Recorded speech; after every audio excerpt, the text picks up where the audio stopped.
याशाया उसका पहला अध्याय 18 और 19 और 20 वचन हम पढ़ेंगे। तो इसमें लिखा है, यहोवा कहता है, आओ हम आपस में वाद विवाद करें।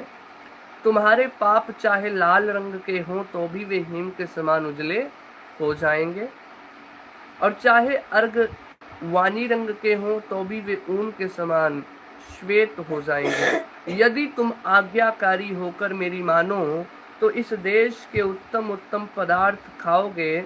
यदि तुम ना मानो और बलवा करो तो तलवार से मारे जाओगे। यहोवा का यही वचन है। यानी आज प्रभु हमें अपने पास जब बुलाता है तो बाइबल कहती है, यीशु ने कहा, चाहे तू जितना बड़ा अपराधी हो, चाहे जितना बड़ा गुनहगार हो, तेरे पाप चाहे लाल रंग, यानी लाल रंग का मतलब है एक खतरे का प्रतीक, लाल रंग है। हालेलुया। तो खतरा यानी तू कितना भी खतरनाक हो, कितनी भी तेरे ऊपर दुनिया तुझे खराब कहे, पापी कहे, अगर तुम मेरे पास आए तो उस लाल रंग को मैं वाइट में कन्वर्ट कर दूंगा।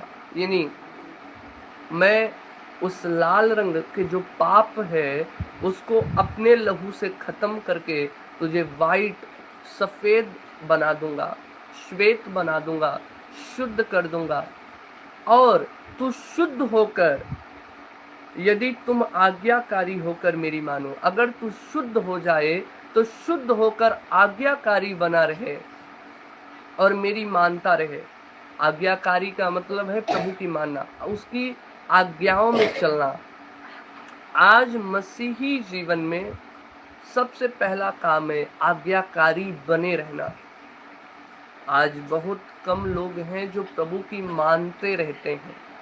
प्रभु की मानते रहने का मतलब है कि जो प्रभु हमें कह रहा है उसको करते रहना।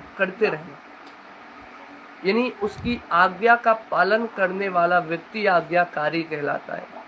जो यीशु मसीह की आज्ञाओं का पालन करता है वो आज्ञाकारी कहलाता है।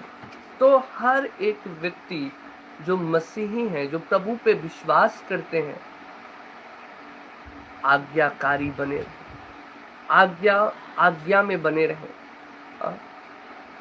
लेकिन उससे भी पहले यीशु ने कहा, अगर तू आज्ञाकारी होकर मेरी माने तो इस देश के उत्तम उत्तम पदार्थ खाओगे, और यदि तुम ना मानो और बलवा करो तो तलवार से मारे जाओगे। यहोवा का यही वचन है। यानी बाइबल बताती है कि अगर जब आप और हम परमेश्वर की आज्ञाकारी संतान बनते हैं, आज्ञाओं में चलते हैं, तो प्रभु ने कहा तेरे ऊपर एक आशीर्वाद आएगा। आशीर्वाद आएगा कि तू उत्तम उत्तम पदार्थों को खाएगा। उत्तम मतलब है अच्छे से अच्छा। हालेलुया। लेकिन यीशु ने कहा, अगर तू मेरी ना माने तो और बलवा करे तो तू तलवार से मारा जाएगा। यानी तेरे ऊपर दंड आएगा, श्राप आएगा, प्रॉब्लम आएंगे, और तू परमेश्वर से दूर होकर शांति भरा जीवन नहीं जी सकता। परमेश्वर की आज्ञाओं को तोड़कर तू अपने जीवन में आशीष नहीं ला सकता। तो ये परमेश्वर का वादा है, उसने जो हमसे किया है। तो आपको और हमें परमेश्वर की आज्ञाकारी संतान बनना है। लेकिन प्रभु हमें आज्ञाकारी इसलिए देखना चाहता है क्योंकि प्रभु ने हमें जो साफ किया, शुद्ध किया, हमारे बड़े से बड़े पापों को मिटा डाला, और इसीलिए मिटाया कि हम उसकी आज्ञा में बने रहने वाले बने, आज्ञाओं का पालन करने वाले बने। अब दोबारा उन्हीं गुनाहों में, पापों में अपने जीवन को ना जिए। हालेलुया।